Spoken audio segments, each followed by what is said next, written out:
Chapter 17. It took the whole day to walk to Huehuetoca.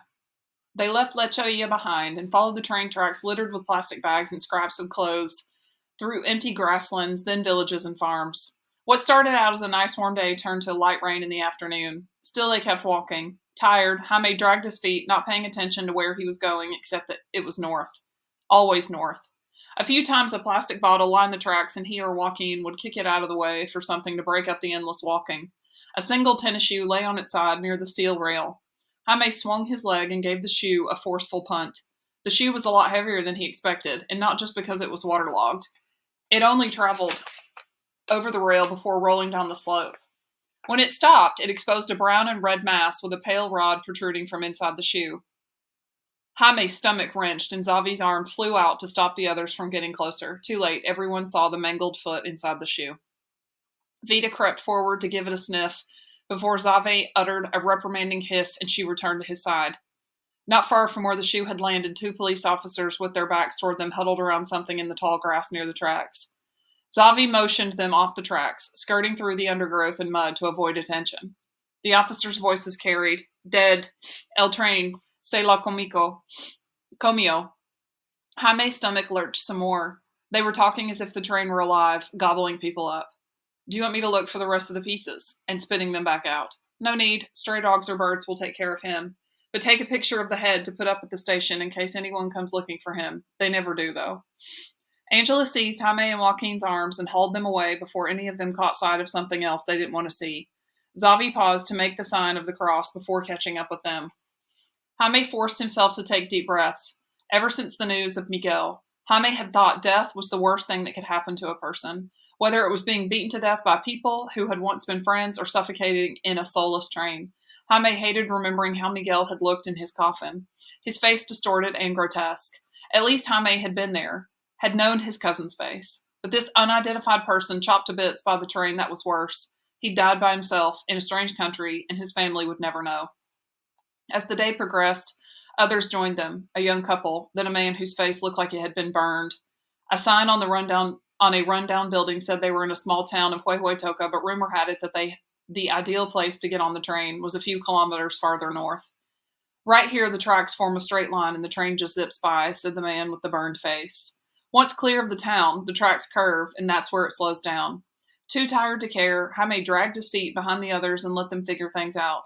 At least it had stopped raining. The waiting spot was obvious. There were a few others scattered around the tall grasses and shrubs where the tracks bent. 10, maybe 12, people in total. Jaime nodded and greeted each traveler politely, but didn't feel like making conversation. Not when he knew how easy it was for any of them to die. Not after having said goodbye to Rafa. Soon he would have to do the same with Joaquin, and maybe Xavi. The older boy still hadn't mentioned where he was going. They slept in some bushes near the tracks and woke up early. The legless man had said the train heading to Mexicali would go through in the morning, but hadn't said when, not that anyone had a wristwatch. They had left the populated city behind during their long trek the day before and were now in grasslands with scattered trees and occasional buildings. Jaime joined Xavi to use the bathroom in the bushes, but Joaquin, like always, chose to go alone. After 10 minutes, the young boy hadn't returned. Angela sent the other two to go look for him while she stayed with Vita for protection. Joaquin wasn't far away, crouched under a shrub and hugging his knees to his chest, but his feet was some scuffed up dirt as if he'd buried his business. By his feet. "Are you okay?" Jaime bent down next to him while Xavi, a few meters away, tried to identify edible plants. Joaquin didn't answer, just stared into the bushes, half shocked, half scared. "Is it your stomach?" Jaime wondered if the boy had soiled his pants. It wasn't unreasonable, and it explained the embarrassment. Parasites were hard to avoid, especially when they were eating and drinking whatever they could find. Joaquin shook his head no. "Do you want me to get Angela?" With this, Joaquin nodded vigorously. "Angela!" Jaime called out. Angela was there in a second with Vita at her heels. She dropped to her knees and put a hand on Joaquin's shoulder. "What is it, Papi?" Joaquin stared at Jaime and then at Xavi, who had stopped his gathering to glance at the boy. Jaime got the hint. Though he wasn't happy about it, he walked away with Xavi, leaving the other two to a private moment. He thought he and Joaquin were friends, even though the younger boy still didn't talk much. They laughed together, rolled their eyes when Xavi and Angela gave each other sappy looks, had bubblegum blowing contests. It wasn't fair that he trusted Angela more than him. Angela came back a few minutes later with the most deliberately blank expression she could muster. What's up with him? Jaime asked quickly. If Joaquin was sick, would it be worth taking him to a hospital? Would they even treat him if he couldn't pay? Jaime had imagined all the worst things that could happen on the trip, but had never once thought about what to do if someone got sick. She sat down her backpack at her feet and shook her head, still pretending like it wasn't a big deal. I can't say, but I'm your cousin. You can tell me anything. This time her expression did change as she glared at him like he was a misbehaving little kid, except someone else's secret. Fine. He kicked a bit of dirt under his shoe. He supposed he would have to respect that, but he is at least okay. There's nothing to worry about, she said, but didn't meet his eyes.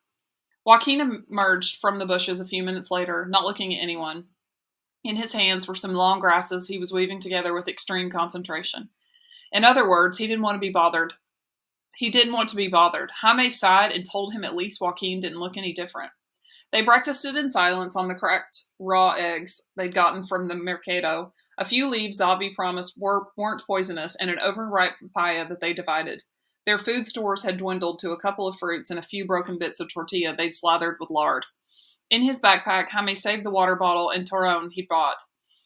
Why don't you come to Ciudad Juarez with us? Angela suggested to Joaquin as they waited for his train. The look of motherly concern etched across her face made her look older than 15. Then you can travel through El Norte to get to your aunt in San Diego. This has to be safer than going by yourself on the train. Porfa. Joaquin stared at his shoes. The sole of the right one curled as if it were opening its mouth. It took him forever to speak.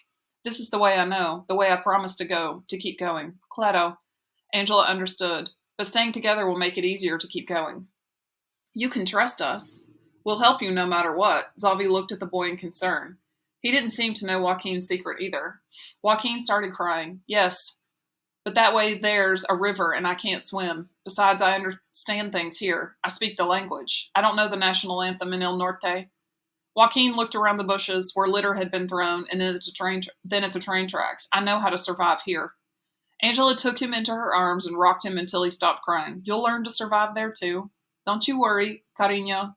She used her term of endearment before kissing him on top of the head. Zavi came over and put a hand on the boy. Why don't I go with you, Joaquin? One place is the same for me as the next. Where's your family? Jaime asked. Zavi was the only one of them who hadn't shared any of his plans. His decisions had always been more for the moment than the future. Zavi pointed up toward heaven. Then, as if making a joke, pointed down to hell as well. No one laughed. My parents. Zavi didn't look at them as he watched Vida, who was tracking an insect that buzzed around her head, were taken by government officials 5 years ago. Most likely they were executed for political disagreement. That's when I went to live with my abuela. But even her brujeria wasn't enough to keep me safe. Angela reached out to touch him, but Zavi turned away with his head still hung low. When my aunt, 2 uncles and cousins were killed, I only just got away, Zavi sniffed. My abuela in El Salvador is the only family I have left. One day I'd like to send for her, but I have no idea when or where that will be. Jaime shook his head in disbelief. He had a great big family back home who loved him. He had his brother, his own flesh and blood, waiting for him in Nuevo Mexico. Most of all, he had his cousins at his side all the time. His cousin by his side all the time. Zavi did not have any of that.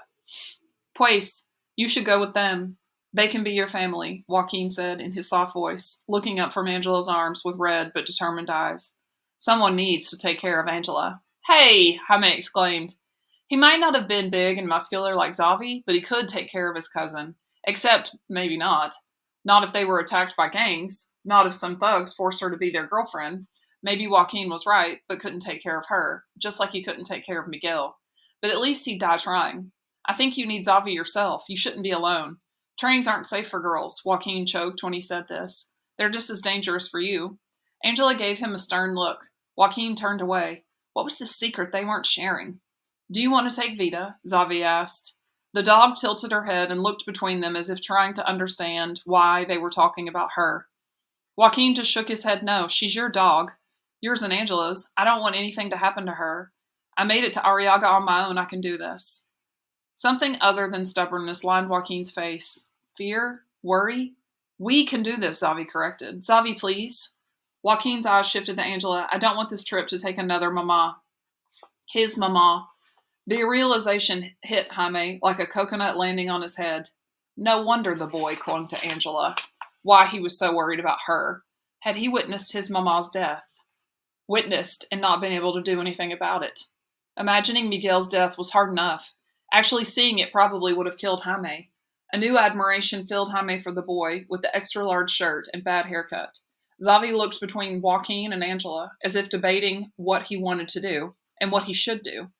Finally, he nodded. Fine, if that's what you want. Joaquin jerked his chin down in confirmation, but he looked like he was going to cry again. I really wish you'd come with us instead. Angela placed her hands on his shoulders and stared at Joaquin intently again as if she were trying to tell him something secret and important. Me too, he whispered. The rumble of an approaching train began in the distance. They all got up and quickly hugged a young boy goodbye. Xavi gave him a few of the tortilla scraps and one of Rafa's cigarette packs for bartering. Angela slipped him something small but indistinguishable. Jaime handed him 2 sharpened pencils he'd taken from Padre Kevin's for self-defense, just in case. Joaquin kissed everyone as if they were family and straightened up. The train came toward them, black and smoking. As promised, it slowed down as it turned around the bend. Jaime crouched down and wrapped an arm around Vita's neck so she couldn't chase it. As Joaquin and Xavi ran out to meet it. Other people who had been hiding among the grass and bushes popped out as well. Xavi lifted Joaquin onto the ladder coming down from a boxcar and then stopped running to watch him. For a second, Jaime worried the train would tear Joaquin apart, but Joaquin seemed to know what he was doing. The boy grabbed hold with an elbow, locked in place, and then scrambled up on top of the car like a monkey. He stood there waving from the top. The other people who got on board waved too. Jaime didn't want to think that soon it'd be his turn to do the same. He watched the small boy in the too large shirt, and something else clicked into place. Something that had been bothering Jaime without realizing it had bothered him. Jaime kept his eyes on the never-ending train, even though he could no longer see his friend. Joaquin's not really a boy, is he? Angela wiped the tears with her shoulder and shook her head. No, she's not.